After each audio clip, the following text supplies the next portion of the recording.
சத்குருவே சரணம். அடித்து போட்ட மாதிரி தூக்கம் வருதா? அதாவது சில பேர் சின்ன வயசாக இருப்பாங்க, காலையில் எழுந்திருக்கவே முடியாது, அடித்து போட்ட மாதிரி இருக்கும். அதன் பிறகு சில சின்ன இடம் கேப் கிடைச்சா கூட உட்கார்ந்த இடத்துல தூங்குவாங்க, கொட்டாய்வாக விடுவாங்க. எழுந்து நடக்க அலுப்பாக இருக்கும், உடம்பெல்லாம் சோர்வாக இருக்கும், பசி குறைவாக இருக்கும். இப்படி நிறைய ஒரு வித்தியாசமாக மற்றவர்களுக்கும் இவர்களுக்கும் கொஞ்சம் வேறுபாடு இருக்கும். எழுந்து நடக்கிறதுக்கு கூட அலுப்புப்படுவாங்க. இளம் வயசு தான், சுறுசுறுப்பாக இருக்க வேண்டிய உடல் தான். ஆனால் இப்படிப்பட்ட ஒரு உடல் அமைப்பு, தூக்கம் முதல்ல வரவே வராது. அப்புறம் தூங்கினா காலையில் மதியானம் வரலையும் தூங்குவாங்க. இது அசாதாரணமான ஒரு வழக்கம், ஒரு போக்கு.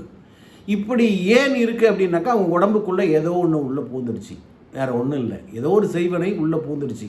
அதனால் பார்த்திங்கன்னா ப்ராக்டிக்கல் அன்ப்ராக்டிக்கல் எல்லோரும் நடக்கிற மாதிரி இவங்க நடக்காமல் ஒரு வித்தியாசமான ஒரு நடைமுறை, ஒரு செயல்பாட்டில் இவங்க இருப்பாங்க.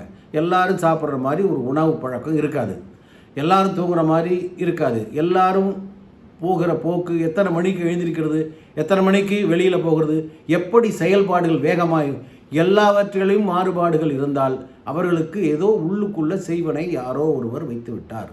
அதை எடுப்பதற்கு சில பரிகாரங்கள் செய்து அந்த செய்வனை எடுத்து விட்டால் பரிபூர்ணமாக ஆகிடுவாங்க.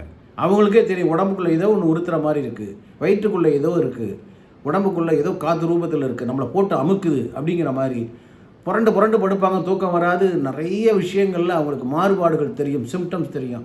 ஆக செய்வினையால் பாதிக்கப்பட்டவர்கள், அந்த பாதிக்கப்பட்டவர்களுக்கு அவர்களுக்கு பர்சனலாக தான் அவருக்கு உள்ள பரிகாரம் சொல்ல முடியும். அப்படி பாதிக்கப்பட்டவர்கள் தொலைத்தொடர்பு கொள்ளுங்கள். உங்களுக்கு என்ன பரிகாரமோ நான் சொல்லி உங்களுக்கு அதிலிருந்து விடுபடுவதற்கு வழி கிடைக்கும். சரிங்களா? சப்ஸ்கிரைப் பண்ணுங்கள். வணக்கம்.